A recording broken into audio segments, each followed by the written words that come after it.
حزقیل 15 باب۔ اور خداوند کا کلام مجھ پر نازل ہوا کہ اے آدم زاد، کیا تاک کی لکڑی اور درختوں کی لکڑی سے یعنی شاخ انگور جنگل کے درختوں سے کچھ بہتر ہے؟ کیا اس کی لکڑی کوئی لیتا ہے کہ اس سے کچھ بنائے، یا لوگ اس کی کھونٹیاں بنا لیتے ہیں کہ ان پر برتن لٹکائیں؟ دیکھ، وہ آگ میں ایندھن کے لیے ڈالی جاتی ہے۔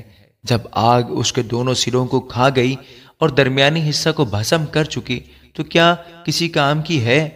دیکھ، جب وہ سالم تھی تو کسی کام کی نہ تھی، اور جب آگ سے جل گئی تو کس کام کی ہے؟ بس خداوند خدا یوں فرماتا ہے کہ جس طرح میں نے جنگل کے درختوں میں سے انگور کے درخت کو آگ کا ایندھن بنایا، اسی طرح یروشلم کے باشندوں کو بناؤں گا، اور میرا چہرہ ان کے خلاف ہوگا۔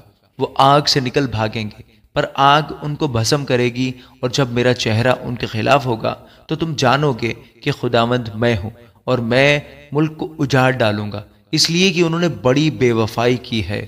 خداوند خدا فرماتا ہے، آمین۔